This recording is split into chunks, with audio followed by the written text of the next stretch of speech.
Olá, e um dos temas mais abordados no Enem é a química orgânica, que vamos falar um pouquinho nessa aula de hoje. Nossa pauta sobre o que vamos aprender hoje está relacionada ao histórico da química orgânica, as propriedades desses compostos orgânicos, o estudo do átomo de carbono, a classificação das cadeias carbônicas e vamos falar também das funções orgânicas. Aqui rapidamente sobre o histórico da química orgânica. Em 1828, Friedrich Euler, ele criou um conceito atual da química orgânica, que é a parte da química que vai estudar praticamente todos os compostos do elemento carbono. As propriedades desses compostos orgânicos são: eles são compostos moleculares, eles possuem baixos pontos de fusão e de ebulição, eles são péssimos condutores de eletricidade, formam isômeros e formam polímeros, e geralmente eles são apolares e insolúveis em água. Agora um pouco sobre o estudo do átomo de carbono.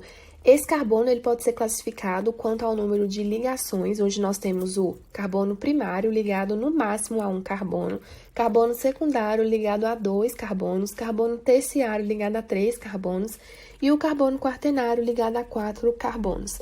Temos um bom exemplo aí ao lado, onde nós temos esse carbono em roxo, ele está ligado a 2 carbonos, significando que ele é um carbono secundário.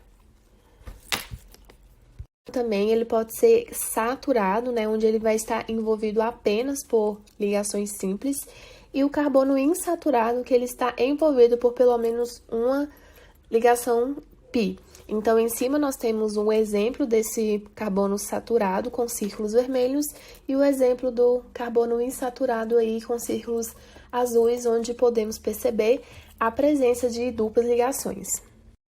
Temos também a classificação quanto à natureza desses grupos ligantes. Nós vamos ter o carbono simétrico, que ele apresenta pelo menos 2 ligantes iguais, e o carbono assimétrico ou quiral, na qual ele apresenta os 4 ligantes diferentes entre si, podendo também ser denominado de estereocentro. O átomo de carbono, ele é tetravalente, ou seja, ele sempre forma 4 ligações, e os átomos de carbono, eles podem se ligar também formando cadeias carbônicas, na qual podemos chamar de encadeamento. Nós temos também a hibridizações do carbono, onde nós temos a hibridação sp3, que possui 4 ligações simples ou sigma, a hibridação sp2, que possui 3 ligações sigma e 1 ligação pi, e a hibridação sp, que possui 2 ligações sigma e 2 ligações pi. Na tabelinha ao lado, nós temos exemplos de cada hibridação possível que o carbono pode possuir. Nós temos as cadeias abertas ou acíclicas, que elas podem ser saturadas, que têm apenas ligações simples entre carbonos, insaturadas, que apresentam pelo menos uma insaturação entre carbonos, linear ou normal, que possui no máximo 2 extremidades em carbono, a ramificada, que possui mais de 2 extremidades em carbono, homogênea, que não apresenta heteroátomo entre carbonos, e heterogênea, que possui heteroátomos entre carbonos. Temos também as cadeias fechadas ou cíclicas, que elas podem ser chamadas de cadeias aromáticas. Elas são formadas por no mínimo 6 carbonos ligados ciclicamente, ou seja, fechada, com ligações pi alternadas. Elas podem ser mononucleares, que apresentam apenas um anel aromático, ou polinucleares, que apresentam mais de um anel aromático. Nós temos alguns exemplos, que estão relacionados aos conceitos anteriores. A cadeia saturada, onde a gente tem apenas ligações simples, a cadeia insaturada, onde podemos perceber a presença de duplas ligações, a cadeia ramificada, onde nós temos mais de uma extremidade de carbonos, a cadeia linear, a cadeia homogênea, onde a gente não tem presença de heteroátomo. Na heterogênea, podemos perceber ali que temos um oxigênio entre carbonos, sendo o indicativo, e a cadeia aromática, onde nós temos ali a alternância de ligações pi. Agora um pouco sobre as funções orgânicas. Os hidrocarbonetos, que são compostos formados por carbono e hidrogênio, e eles constituem os combustíveis fósseis. Exemplos, nós temos os alcanos ou parafinas, que são hidrocarbonetos que possuem cadeia aberta e saturada. Um exemplo é o metano, como podemos perceber, né, que ele tem cadeia aberta, somente ligações simples, e esse metano também ele vai ter uma aplicação, né, que vai ser útil nesses hidrocarbonetos. Temos também os alcenos ou olefinas, que são hidrocarbonetos que possuem cadeia aberta e insaturada. Como, por exemplo, aqui, nós temos o eteno.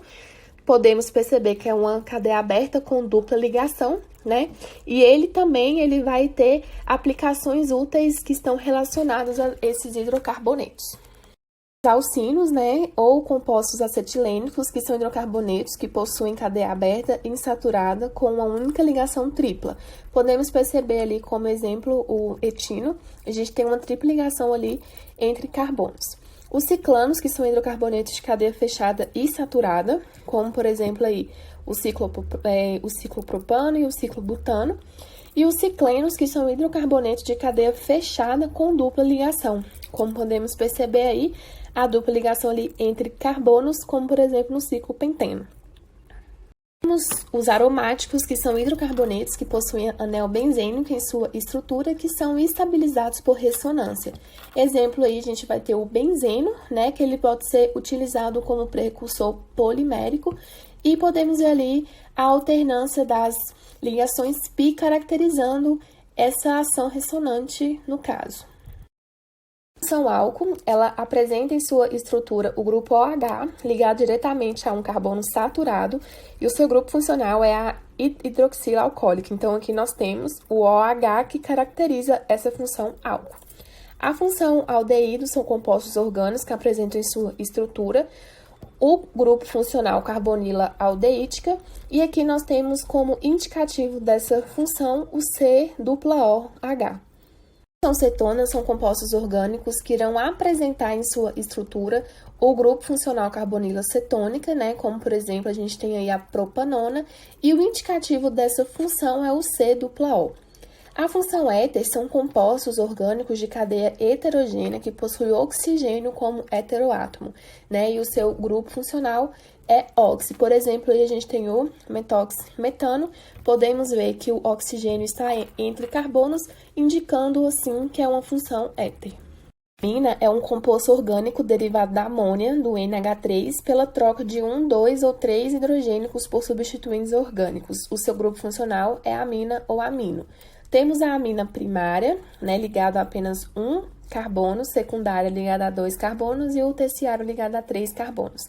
Temos ali, né, por exemplo, a metilamina, onde a gente tem o NH2 aí ligado a um carbono. A função ácido carboxílico são compostos orgânicos que apresentam o seguinte grupo funcional, que é a carboxila, e o indicativo dessa função é o C-OH.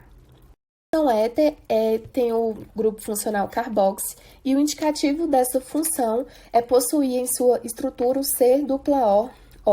Temos aí, por exemplo, o metanoato de etila. E a função amida, ela pertence à classe dos compostos carbonílicos que resultam da substituição da hidroxila do ácido carboxílico pelo grupo amino. Então, aí a gente tem, por exemplo, a metanamida, né, onde a gente vai ter a substituição ali da amina, do NH2, no grupo do ácido carboxílico, caracterizando assim a função amida. Pela atenção, se você tem alguma dúvida, teria o maior prazer em responder. E as outras questões em questão de conceitos, de como dar os nomes a essas estruturas, a aplicabilidade de cada função, será vista de forma mais aprofundada em sala de aula.